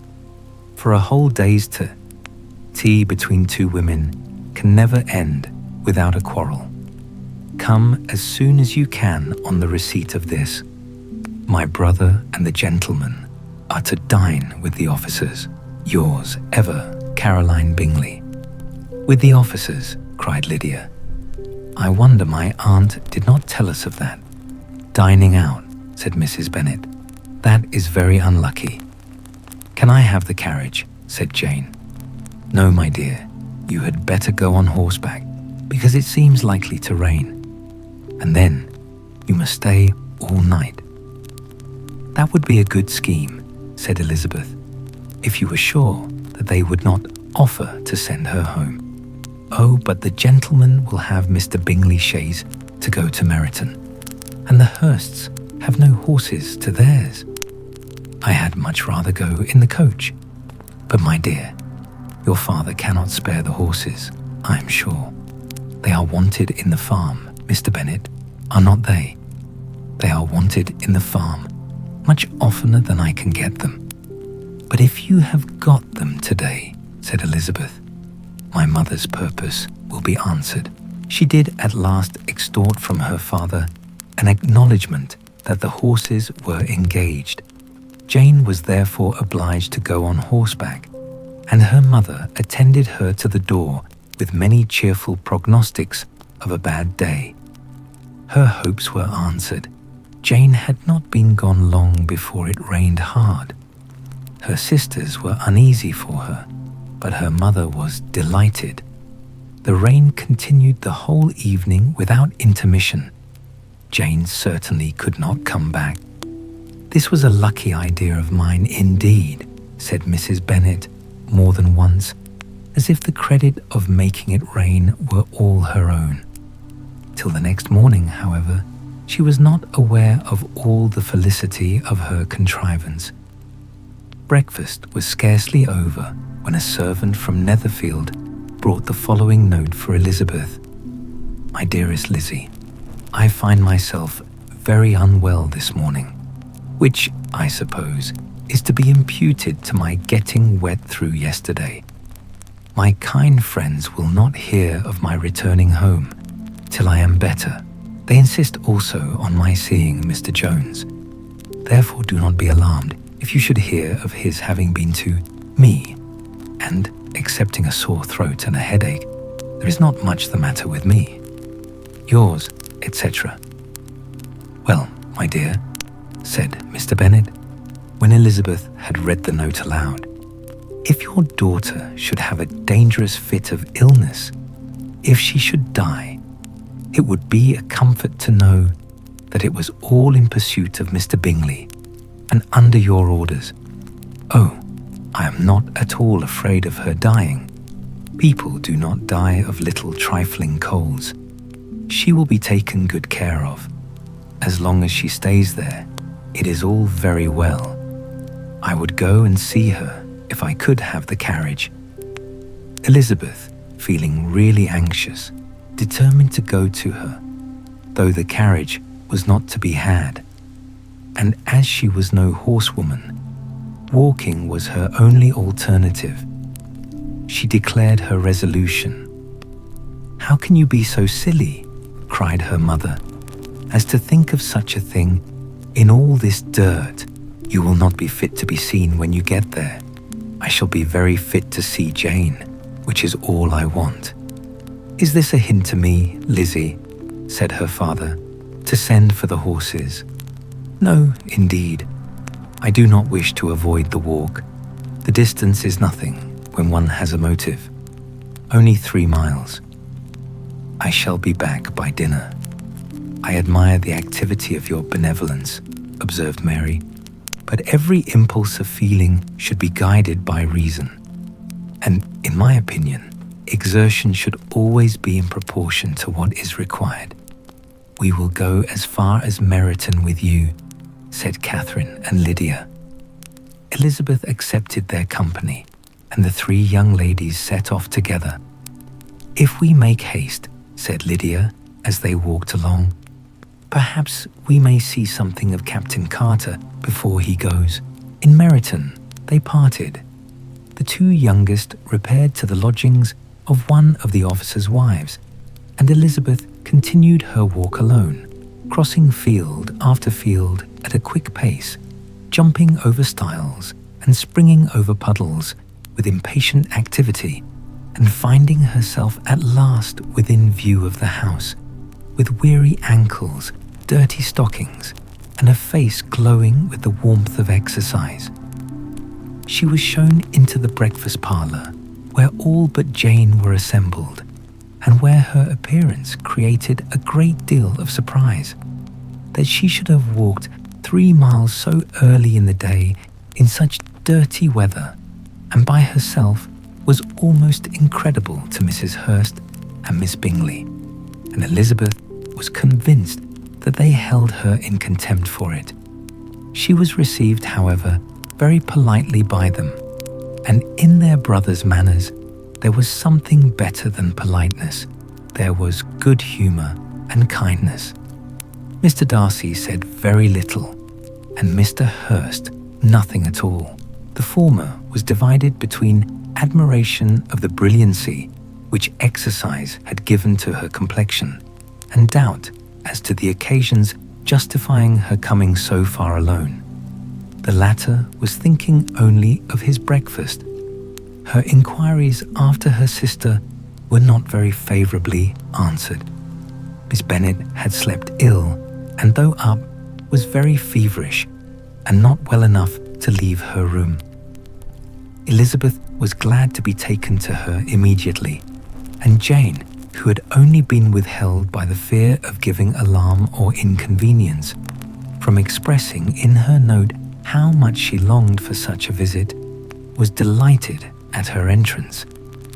She was not equal, however, to much conversation, and when Miss Bingley left them together, could attempt little beside expressions of gratitude for the extraordinary kindness she was treated with. Elizabeth silently attended her. The apothecary came. When breakfast was over, they were joined by the sisters, and Elizabeth began to like them herself when she saw how much affection and solicitude they showed for Jane. The apothecary came, and having examined his patient, said, as might be supposed, that she had caught a violent cold, and that they must endeavour to get the better of it. advised her to return to bed and promised her some draughts. The advice was followed readily, for the feverish symptoms increased and her head ached acutely. Elizabeth did not quit her room for a moment, nor were the other ladies often absent. The gentlemen being out, they had in fact nothing to do elsewhere. When the clock struck 3, Elizabeth felt that she must go and very unwillingly said so. Miss Bingley offered her the carriage, and she only wanted a little pressing to accept it. When Jane testified such concern at parting with her, that Miss Bingley was obliged to convert the offer of the chaise into an invitation to remain at Netherfield for the present. Elizabeth most thankfully consented, and the servant was dispatched to Longbourn to acquaint the family with her stay and bring back a supply of clothes. Chapter 8. At 5 o'clock, the two ladies retired to dress, and at 6:30 Elizabeth was summoned to dinner. To the civil inquiries which then poured in, and amongst which she had the pleasure of distinguishing the much superior solicitude of Mr. Bingley, she could not make a very favourable answer. Jane was by no means better. The sisters, on hearing this, repeated 3 or 4 times how much they were grieved, how shocking it was to have a bad cold, and how excessively they disliked being ill themselves, and then thought no more of the matter, and their indifference towards Jane, when not immediately before them, restored Elizabeth to the enjoyment of all her original dislike. Their brother, indeed, was the only one of the party whom she could regard with any complacency. His anxiety for Jane was evident, and his attentions to herself most pleasing, and they prevented her feeling herself so much an intruder as she believed she was considered by the others. She had very little notice from any but him. Miss Bingley was engrossed by Mr. Darcy, her sister scarcely less so, and as for Mr. Hurst, by whom Elizabeth sat, he was an indolent man who lived only to eat, drink, and play at cards, who, when he found her prefer a plain dish to a ragout, had nothing to say to her. When dinner was over, she returned directly to Jane, and Miss Bingley began abusing her as soon as she was out of the room. Her manners were pronounced to be very bad indeed, a mixture of pride and impertinence. She had no conversation, no style, no taste, no beauty. Mrs. Hurst thought the same, and added, "She has nothing, in short, to recommend her, but being an excellent walker. I shall never forget her appearance this morning. She really looked almost wild. She did indeed, Louisa. I could hardly keep my countenance. Very nonsensical to come at all. Why must she be scampering about the country because her sister had a cold? Her hair so untidy, so blousy, yes, and her petticoat. I hope you saw her petticoat 6 inches deep in mud, I am absolutely certain, and the gown which had been let down to hide it, not doing its office. Your picture may be very exact, Louisa, said Bingley, but this was all lost upon me. I thought Miss Elizabeth Bennet looked remarkably well when she came into the room this morning. Her dirty petticoat quite escaped my notice. You observed it, Mr. Darcy, I am sure, said Miss Bingley, and I am inclined to think that you would not wish to see your sister make such an exhibition. Certainly not. To walk 3 miles, or 4 miles, or 5 miles, or whatever it is, above her ankles in dirt, and alone, quite alone. What could she mean by it? It seems to me to show an abominable sort of conceited independence, a most country town indifference to decorum. It shows an affection for her sister that is very pleasing, said Bingley. I am afraid Mr. Darcy, observed Miss Bingley, in a half-whisper, that this adventure has rather affected your admiration of her fine eyes. Not at all, he replied. They were brightened by the exercise. A short pause followed this speech, and Mrs. Hurst began again. I have an excessive regard for Jane Bennet. She is really a very sweet girl, and I wish with all my heart she were well settled. But with such a father and mother, and such low connections, I am afraid there is no chance of it. I think I have heard you say that their uncle is an attorney in Meryton? Yes, and they have another, who lives somewhere near Cheapside. That is capital, added her sister, and they both laughed heartily. If they had uncles enough to fill all Cheapside, cried Bingley, it would not make them one jot less agreeable, but it must very materially lessen their chance of marrying men of any consideration in the world, replied Darcy. To this speech, Bingley made no answer, but his sisters gave it their hearty assent, and indulged their mirth for some time at the expense of their dear friends, vulgar relations. With a renewal of tenderness, however, they repaired to her room on leaving the dining parlour, and sat with her till summoned to coffee. She was still very poorly, and Elizabeth would not quit her at all till late in the evening, when she had the comfort of seeing her asleep, and when it appeared to her rather right than pleasant that she should go downstairs herself. On entering the drawing-room, she found the whole party at loo, and was immediately invited to join them, but suspecting them to be playing high, she declined it, and making her sister the excuse, said she would amuse herself for the short time she could stay below with a book. Mr. Hurst looked at her with astonishment. Do you prefer reading to cards? Said he. That is rather singular. Miss Eliza Bennet, said Miss Bingley, despises cards. She is a great reader, and has no pleasure in anything else. I deserve neither such praise nor such censure, cried Elizabeth. I am not a great reader, and I have pleasure in many things. In nursing your sister, I am sure you have pleasure, said Bingley, and I hope it will soon be increased by seeing her quite well. Elizabeth thanked him from her heart, and then walked towards a table where a few books were lying. He immediately offered to fetch her others, all that his library afforded, and I wish my collection were larger for your benefit and my own credit. But I am an idle fellow, and though I have not many, I have more than I ever looked into. Elizabeth assured him that she could suit herself perfectly with those in the room. I am astonished, said Miss Bingley, that my father should have left so small a collection of books. What a delightful library you have at Pemberley, Mr. Darcy. It ought to be good, he replied. It has been the work of many generations, and then you have added so much to it yourself. You are always buying books. I cannot comprehend the neglect of a family library in such days as these. Neglect. I'm sure you neglect nothing that can add to the beauties of that noble place.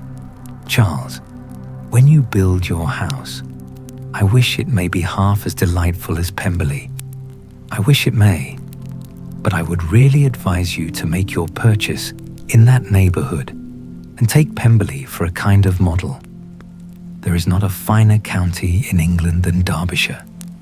With all my heart, I will buy Pemberley itself, if Darcy will sell it.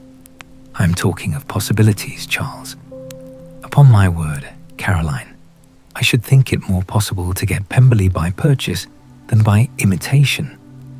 Elizabeth was so much caught by what passed as to leave her very little attention for her book, and soon laying it wholly aside, she drew near the card table and stationed herself between Mr. Bingley and his eldest sister to observe the game.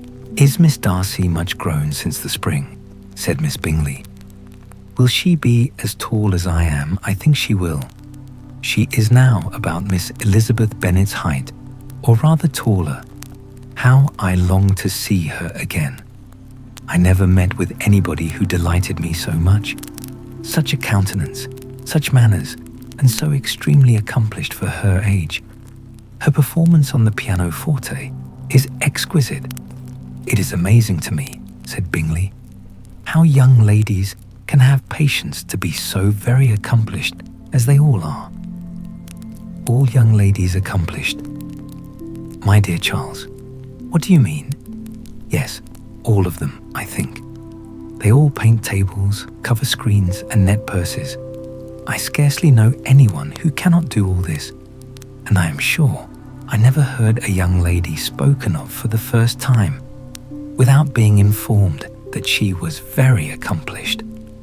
"Your list of the common extent of accomplishments," said Darcy, "has too much truth.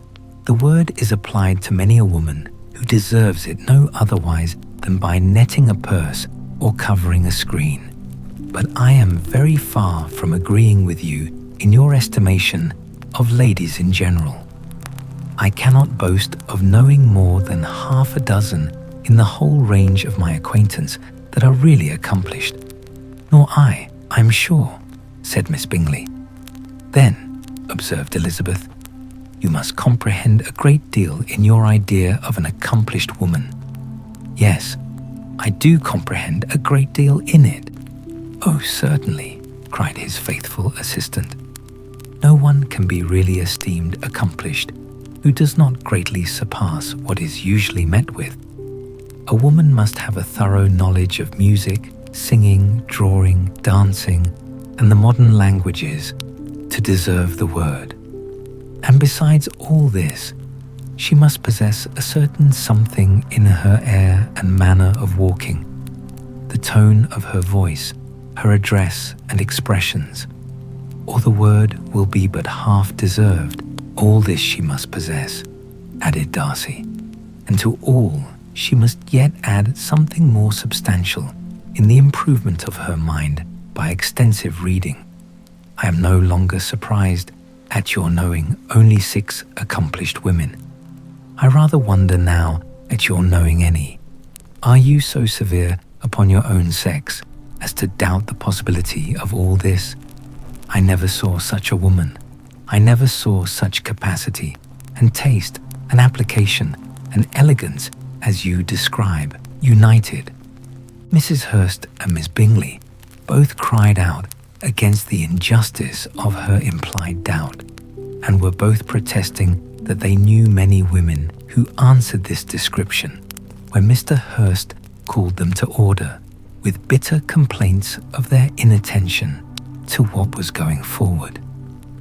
As all conversation was thereby at an end, Elizabeth soon afterwards left the room. "Eliza Bennet," said Miss Bingley, when the door was closed on her, "is one of those young ladies who seek to recommend themselves to the other sex by undervaluing their own.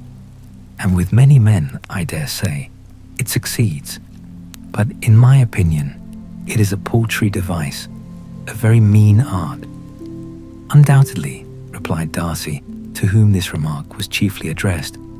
"There is meanness in all the arts which ladies sometimes condescend to employ for captivation.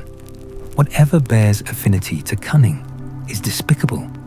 Miss Bingley was not so entirely satisfied with this reply as to continue the subject. Elizabeth joined them again only to say that her sister was worse and that she could not leave her. Bingley urged Mr. Jonas being sent for immediately, while his sisters, convinced that no country advice could be of any service, recommended an express to town for one of the most eminent physicians. This she would not hear of, but she was not so unwilling to comply with their brother's proposal, and it was settled that Mr. Jones should be sent for early in the morning, if Miss Bennet were not decidedly better. Bingley was quite uncomfortable. His sisters declared that they were miserable. They solaced their wretchedness, however, by duets after supper, while he could find no better relief to his feelings than by giving his housekeeper directions that every possible attention might be paid to the sick lady and her sister. Chapter 9. Elizabeth passed the chief of the night in her sister's room, and in the morning had the pleasure of being able to send a tolerable answer to the inquiries which she very early received from Mr. Bingley by a housemaid, and some time afterwards from the two elegant ladies who waited on his sisters. In spite of this amendment, however, she requested to have a note sent to Longbourn, desiring her mother to visit Jane and form her own judgment of her situation. The note was immediately dispatched, and its contents as quickly complied with. Mrs. Bennet, accompanied by her two youngest girls, reached Netherfield soon after the family breakfast. Had she found Jane in any apparent danger, Mrs. Bennet would have been very miserable.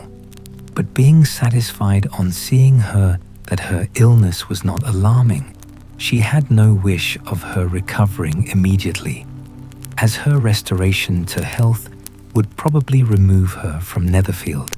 She would not listen, therefore, to her daughter's proposal of being carried home. Neither did the apothecary, who arrived about the same time, think it at all advisable.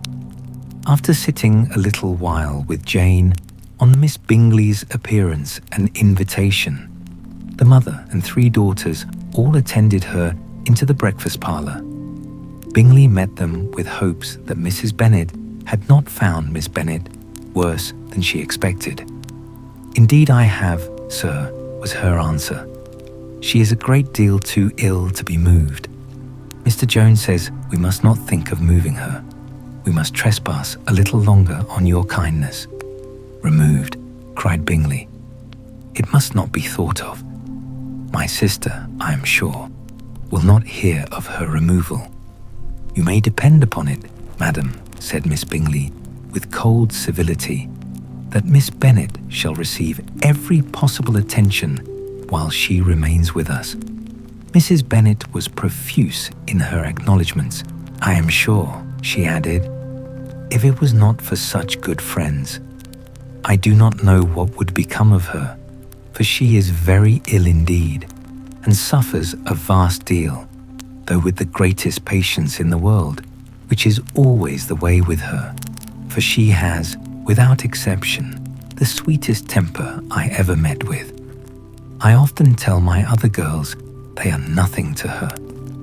You have a sweet room here, Mr. Bingley, and a charming prospect over that gravel walk. I do not know a place in the country that is equal to Netherfield.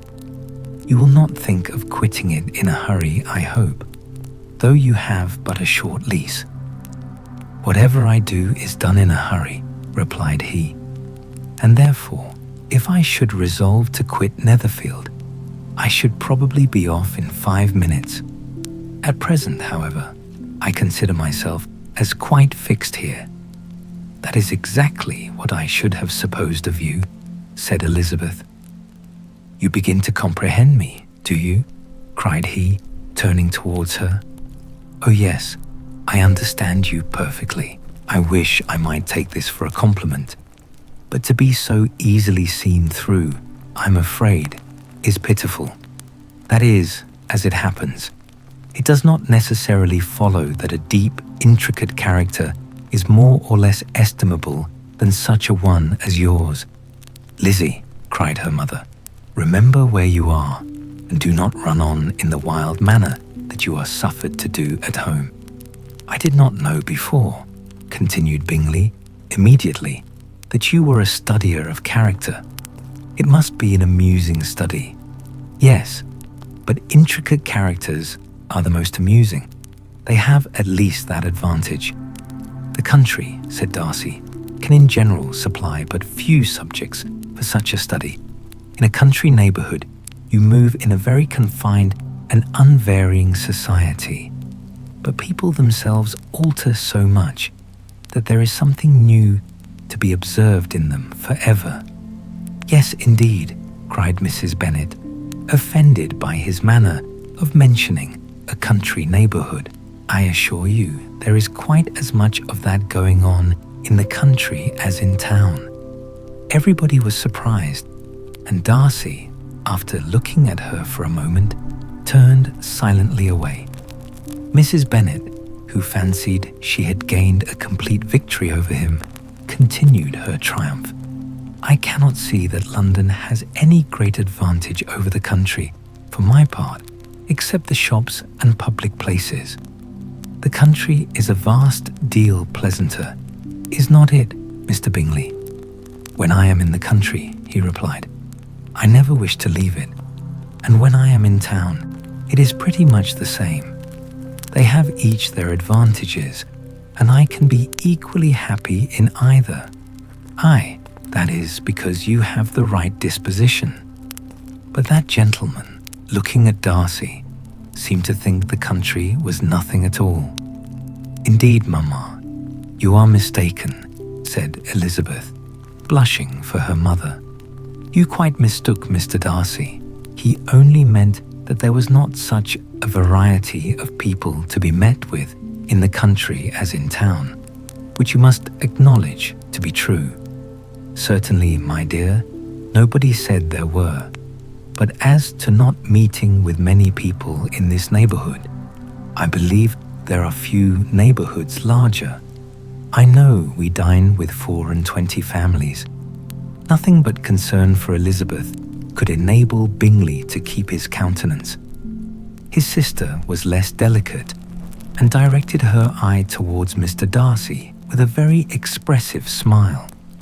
Elizabeth, for the sake of saying something that might turn her mother's thoughts, now asked her if Charlotte Lucas had been at Longbourn since her coming away. Yes, she called yesterday with her father. What an agreeable man Sir William is. Mr. Bingley is not he. So much the man of fashion, so genteel and so easy. He has always something to say to everybody. That is my idea of good breeding. And those persons who fancy themselves very important and never open their mouths quite mistake the matter. Did Charlotte dine with you? No, she would go home. I fancy she was wanted about the mince pies. For my part, Mr. Bingley, I always keep servants that can do their own work. My daughters are brought up differently, but everybody is to judge for themselves, and the Lucases are a very good sort of girls, I assure you. It is a pity they are not handsome. Not that I think Charlotte so very plain, but then she is our particular friend. She seems a very pleasant young woman, said Bingley. Oh dear, yes, but you must own she is very plain. Lady Lucas herself has often said so, and envied me Jane's beauty. I do not like to boast of my own child, but to be sure, Januan does not often see anybody better looking. It is what everybody says. I do not trust my own partiality. When she was only 15, there was a gentleman at my brother Gardiner's in town so much in love with her that my sister-in-law was sure he would make her an offer before we came away. But, however, he did not. Perhaps he thought her too young. However, he wrote some verses on her, and very pretty they were. And so ended his affection, said Elizabeth impatiently. There has been many a one, I fancy, overcome in the same way. I wonder who first discovered the efficacy of poetry in driving away love. I have been used to consider poetry as the food of love, said Darcy. Of a fine, stout, healthy love it may. Everything nourishes what is strong already. But if it be only a slight, thin sort of inclination, I am convinced that one good sonnet will starve it entirely away. Darcy only smiled. and the general pause which ensued made Elizabeth tremble lest her mother should be exposing herself again. She longed to speak, but could think of nothing to say, and after a short silence, Mrs. Bennet began repeating her thanks to Mr. Bingley for his kindness to Jane, with an apology for troubling him also with Lizzie. Mr. Bingley was unaffectedly civil in his answer, and forced his younger sister to be civil also, and say what the occasion required. She performed her part, indeed, without much graciousness, but Mrs. Bennet was satisfied, and soon afterwards ordered her carriage. Upon this signal, the youngest of her daughters put herself forward. The two girls had been whispering to each other during the whole visit, and the result of it was that the youngest should tax Mr. Bingley with having promised on his first coming into the country to give a ball at Netherfield. Lydia was a stout, well-grown girl of 15, with a fine complexion and good-humoured countenance, a favourite with her mother, whose affection had brought her into public at an early age. She had high animal spirits and a sort of natural self-consequence, which the attentions of the officers to whom her uncle's good dinners and her own easy manners recommended her had increased into assurance. She was very equal, therefore, to address Mr. Bingley on the subject of the ball, and abruptly reminded him of his promise, adding that it would be the most shameful thing in the world if he did not keep it. His answer to this sudden attack was delightful to her mother's ear. "I am perfectly ready, I assure you, to keep my engagement, and when your sister is recovered, you shall, if you please, name the very day of the ball. But you would not wish to be dancing while she is ill?" Lydia declared herself satisfied.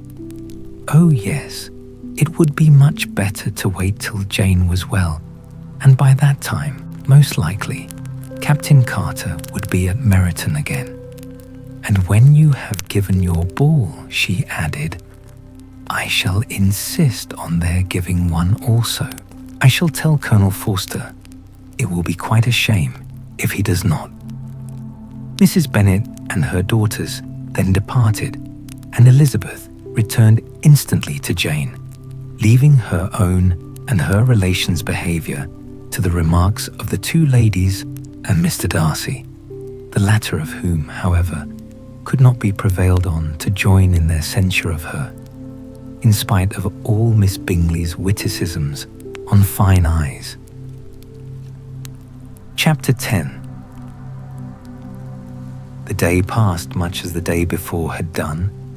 Mrs. Hurst and Miss Bingley had spent some hours of the morning with the invalid, who continued, though slowly, to mend, and in the evening, Elizabeth joined their party in the drawing-room. The loo table, however, did not appear. Mr. Darcy was writing, and Miss Bingley, seated near him, was watching the progress of his letter and repeatedly calling off his attention by messages to his sister. Mr. Hurst and Mr. Bingley were at piquet, and Mrs. Hurst was observing their game. Elizabeth took up some needlework and was sufficiently amused in attending to what passed between Darcy and his companion. The perpetual commendations of the lady, either on his handwriting or on the evenness of his lines, or on the length of his letter, with the perfect unconcern with which her praises were received, formed a curious dialogue, and was exactly in unison with her opinion of each. How delighted Miss Darcy will be to receive such a letter. He made no answer. You write uncommonly fast. You are mistaken. I write rather slowly. How many letters you must have occasion to write in the course of a year. Letters of business too. How odious I should think them. It is fortunate then that they fall to my lot instead of to yours. Pray tell your sister that I long to see her. I've already told her so once by your desire. I'm afraid you do not like your pen. Let me mend it for you. I mend pens remarkably well. Thank you, but I always mend my own. How can you contrive to write so even?" He was silent. "Tell your sister I am delighted to hear of her improvement on the harp, and pray, let her know that I am quite in raptures with her beautiful little design for a table, and I think it infinitely superior to Miss Grantley's. Will you give me leave to defer your raptures till I write again? At present, I have not room to do them justice. Oh, it is of no consequence. I shall see her in January. But do you always write such charming long letters to her, Mr. Darcy?"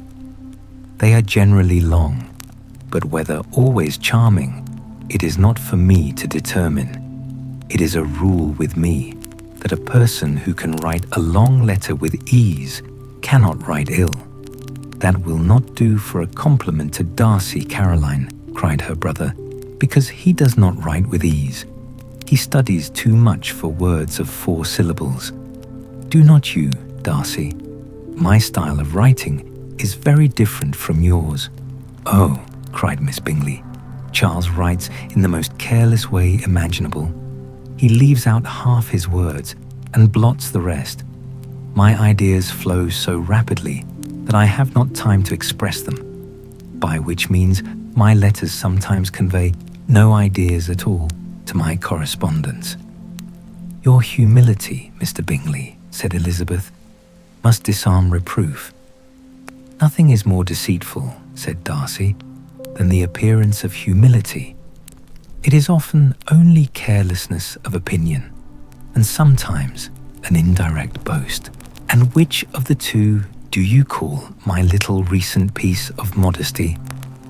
"The indirect boast, for you are really proud of your defects in writing, because you consider them as proceeding from a rapidity of thought and carelessness of execution, which, if not estimable, you think at least highly interesting.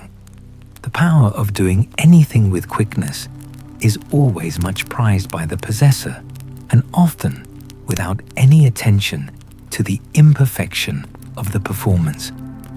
When you told Mrs. Bennet this morning that if you ever resolved on quitting Netherfield, you should be gone in 5 minutes, you meant it to be a sort of panegyric, of compliment to yourself.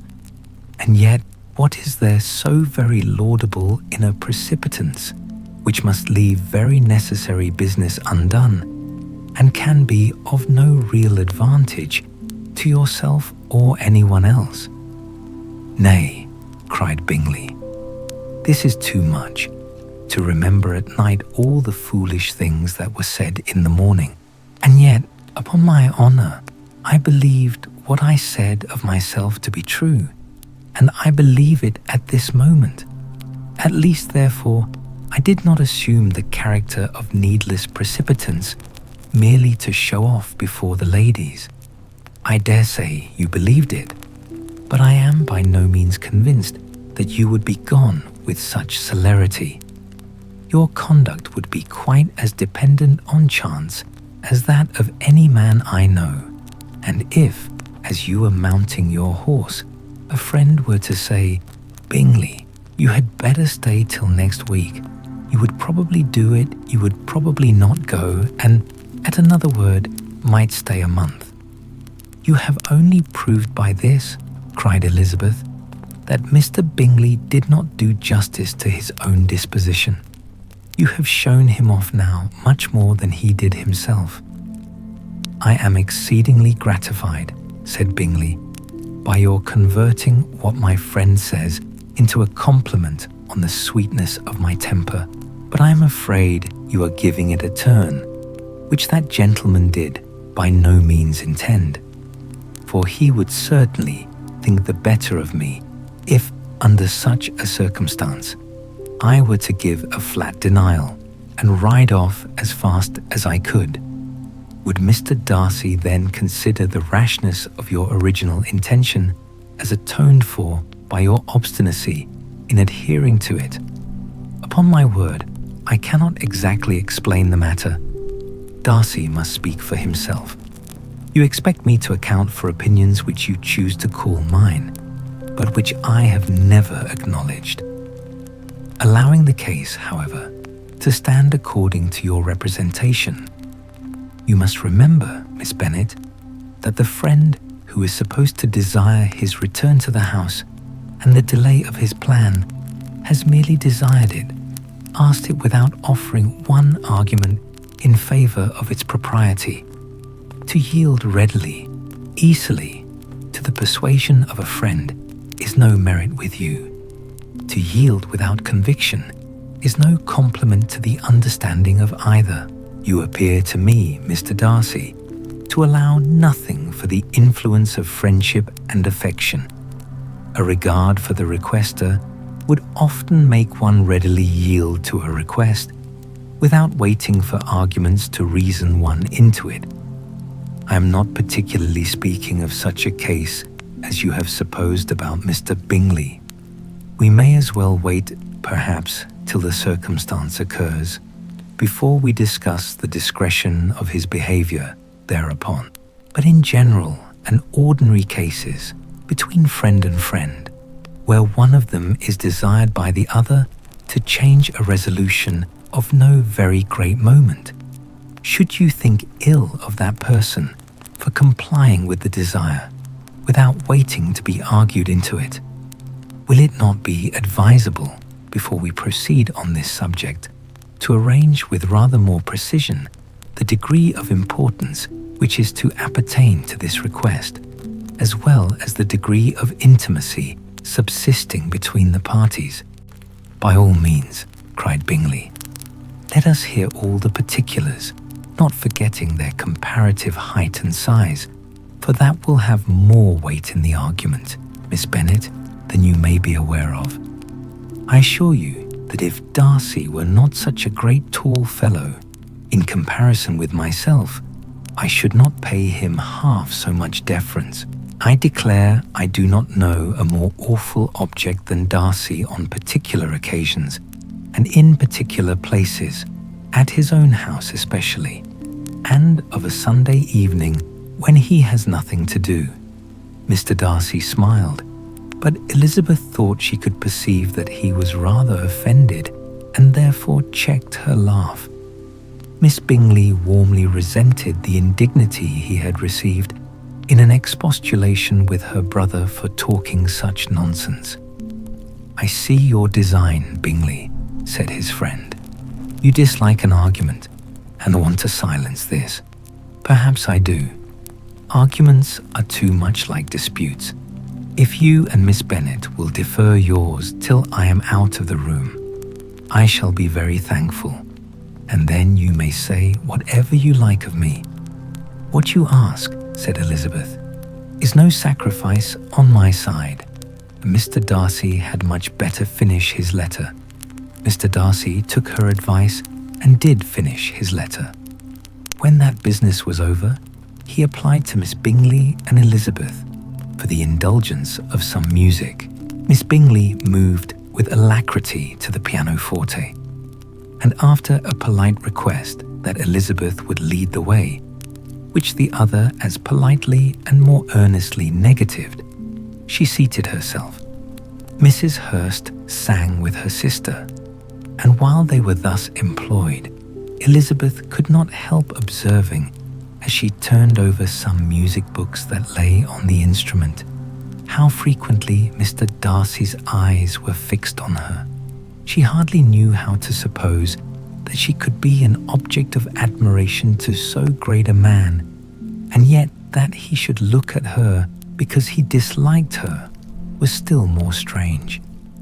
She could only imagine, however, at last, that she drew his notice, because there was something about her more wrong and reprehensible, according to his ideas of right, than in any other person present. The supposition did not pain her. She liked him too little to care for his approbation. After playing some Italian songs, Miss Bingley varied the charm by a lively Scotch air, and soon afterwards Mr. Darcy drawing near Elizabeth, said to her, "Do you not feel a great inclination, Miss Bennet, to seize such an opportunity of dancing a reel?" She smiled, but made no answer. He repeated the question, with some surprise at her silence. "Oh," said she, "I heard you before, but I could not immediately determine what to say in reply. You wanted me, I know, to say yes, that you might have the pleasure of despising my taste, but I always delight in overthrowing those kind of schemes and cheating a person of their premeditated contempt. I have, therefore, made up my mind to tell you that I do not want to dance a reel at all, and now despise me if you dare. Indeed, I do not dare." Elizabeth, having rather expected to affront him, was amazed at his gallantry, but there was a mixture of sweetness and archness in her manner, which made it difficult for her to affront anybody, and Darcy had never been so bewitched by any woman as he was by her. He really believed that, were it not for the inferiority of her connections, he should be in some danger. Miss Bingley saw, or suspected, enough to be jealous, and her great anxiety for the recovery of her dear friend Jane received some assistance from her desire of getting rid of Elizabeth. She often tried to provoke Darcy into disliking her guest by talking of their supposed marriage and planning his happiness in such an alliance. "I hope," said she, as they were walking together in the shrubbery the next day, "you will give your mother-in-law a few hints when this desirable event takes place as to the advantage of holding her tongue, and if you can compass it, to cure the younger girls of running after the officers. And if I may mention so delicate a subject, endeavour to check that little something, bordering on conceit and impertinence, which your lady possesses. Have you anything else to propose for my domestic felicity? Oh yes, do let the portraits of your uncle and Aunt Phillips be placed in the gallery at Pemberley. Put them next to your great uncle, the judge. They are in the same profession, you know, only in different lines. As for your Elizabeth's picture, you must not attempt to have it taken, for what painter could do justice to those beautiful eyes? It would not be easy, indeed, to catch their expression, but their colour and shape, and the eyelashes, so remarkably fine, might be copied. At that moment, they were met from another walk by Mrs. Hurst and Elizabeth herself. "I did not know that you intended to walk," said Miss Bingley, in some confusion, lest they had been overheard. "You used us abominably ill," answered Mrs. Hurst, "running away without telling us that you were coming out." Then, taking the disengaged arm of Mr. Darcy, she left Elizabeth to walk by herself. The path just admitted 3. Mr. Darcy felt their rudeness and immediately said, "This walk is not wide enough for our party. We had better go into the avenue." But Elizabeth, who had not the least inclination to remain with them, laughingly answered, No, stay where you are. You are charmingly grouped and appear to uncommon advantage. The picturesque would be spoilt by admitting a 4th. Goodbye."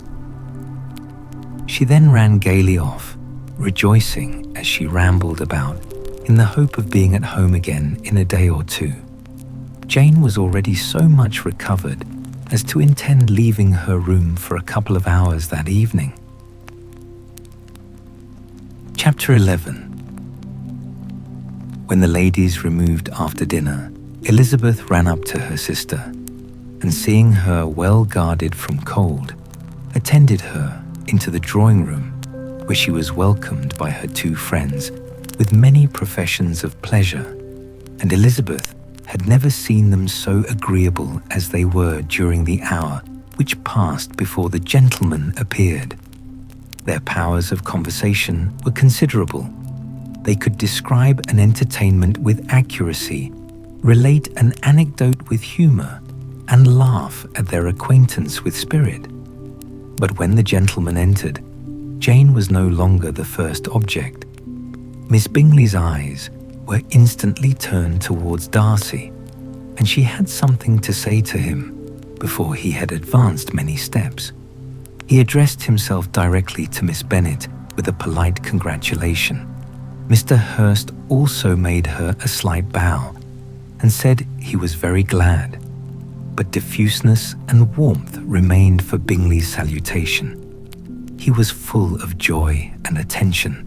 The first half hour was spent in piling up the fire, lest she should suffer from the change of room, and she removed, at his desire, to the other side of the fireplace, that she might be farther from the door.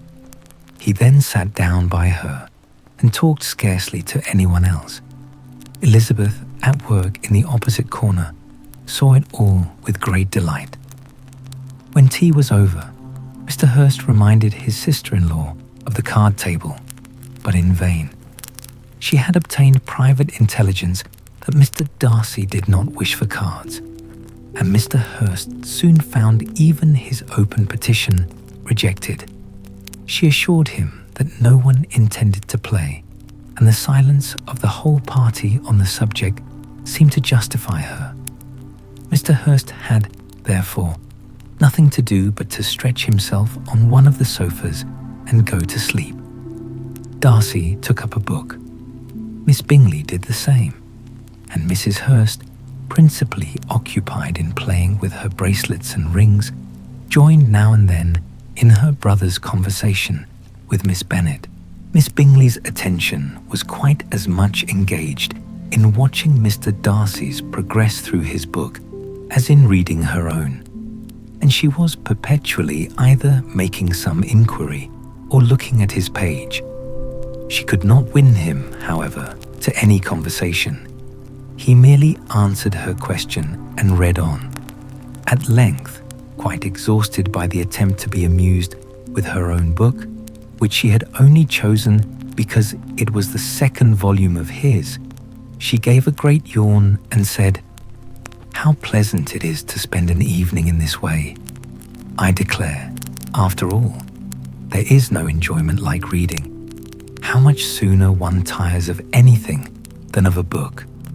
When I have a house of my own, I shall be miserable if I have not an excellent library." No one made any reply.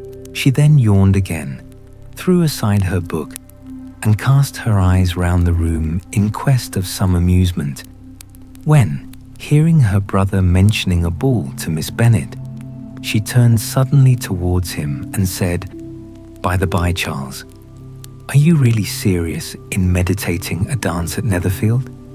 I would advise you, before you determine on it, to consult the wishes of the present party.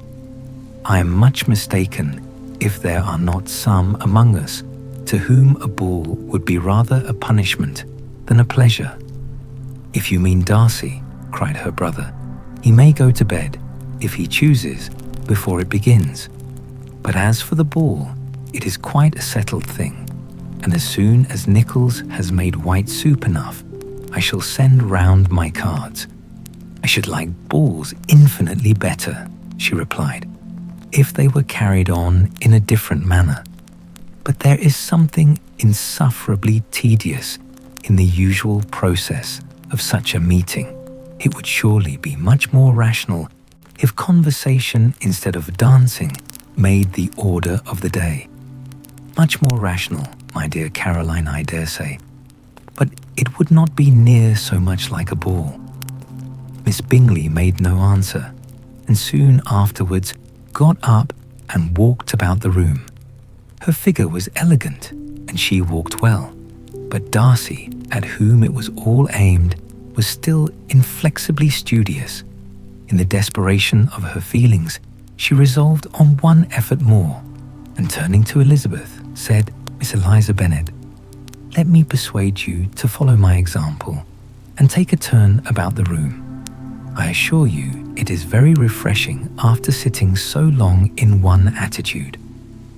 Elizabeth was surprised, but agreed to it immediately. Miss Bingley succeeded no less in the real object of her civility. Mr. Darcy looked up. He was as much awake to the novelty of attention in that quarter as Elizabeth herself could be, and unconsciously closed his book.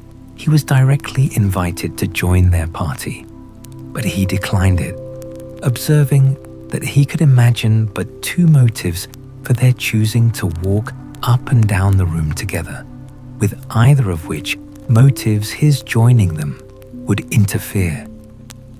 What could he mean? She was dying to know what could be his meaning, and asked Elizabeth whether she could at all understand him. Not at all, was her answer, but depend upon it, he means to be severe on us, and our surest way of disappointing him will be to ask nothing about it. Miss Bingley, however, was incapable of disappointing Mr. Darcy in anything, and persevered, therefore, in requiring an explanation of his two motives. "I have not the smallest objection to explaining them," said he, as soon as she allowed him to speak. "You either choose this method of passing the evening because you are in each other's confidence and have secret affairs to discuss, or because you are conscious that your figures appear to the greatest advantage in walking. If the first, I should be completely in your way, and if the second, I can admire you much better as I sit by the fire." "Oh, shocking!" cried Miss Bingley. "I never heard anything so abominable. How shall we punish him for such a speech?" "Nothing so easy, if you have but the inclination," said Elizabeth. "We can all plague and punish one another. Tease him, laugh at him. Intimate as you are, you must know how it is to be done. But upon my honour, I do not. I do assure you that my intimacy has not yet taught me that. Tease calmness of temper and presence of mind. No, no, I feel he may defy us there. And as to laughter, we will not expose ourselves, if you please, by attempting to laugh without a subject. Mr. Darcy may hug himself." "Mr. Darcy is not to be laughed at," cried Elizabeth. "That is an uncommon advantage, and uncommon I hope it will continue, for it would be a great loss to me to have many such acquaintance. I dearly love a laugh. Miss Bingley," said he, "has given me credit for more than can be. The wisest and best of men, nay, the wisest and best of their actions may be rendered ridiculous by a person whose first object in life is a joke." "Certainly," replied Elizabeth, "there are such people, but I hope I am not one of them. I hope I never ridicule what is wise or good. Follies and nonsense, whims and inconsistencies do divert me, I own, and I laugh at them whenever I can. But these, I suppose, are precisely what you are without. Perhaps that is not possible for anyone, but it has been the study of my life to avoid those weaknesses which often expose a strong understanding to ridicule, such as vanity and pride. Yes, vanity is a weakness indeed, but pride, where there is a real superiority of mind pride, will be always under good regulation." Elizabeth turned away to hide a smile. "Your examination of Mr. Darcy is over, I presume," said Miss Bingley. "And pray, what is the result?" "I am perfectly convinced by it that Mr. Darcy has no defect. He owns it himself without disguise." "No," said Darcy, "I have made no such pretension. I have faults enough, but they are not, I hope, of understanding. My temper I dare not vouch for. It is, I believe, too little yielding, certainly too little for the convenience of the world. I cannot forget the follies and vices of others so soon as I ought, nor their offences against myself. My feelings are not puffed about with every attempt to move them. My temper would perhaps be called resentful. My good opinion once lost, is lost forever. That is a failing. Indeed, cried Elizabeth. Implacable resentment is a shade in a character, but you have chosen your fault well. I really cannot laugh at it. You are safe from me. There is, I believe, in every disposition, a tendency to some particular evil, a natural defect which not even the best education can overcome. And your defect is a propensity to hate everybody, and yours, he replied with a smile, is willfully to misunderstand them. Do let us have a little music, cried Miss Bingley, tired of a conversation in which she had no share. Louisa, you will not mind my waking Mr. Hurst.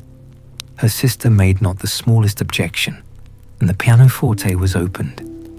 And Darcy, after a few moments' recollection, was not sorry for it. He began to feel the danger of paying Elizabeth too much attention. Part 1 concludes with the emergence of the very first emotions, gentle as a breeze, yet strong enough to stir even the most prideful hearts. Will Elizabeth notice Darcy's quiet, lingering gaze? Stay tuned for Part 2 to continue following the unfolding of the story.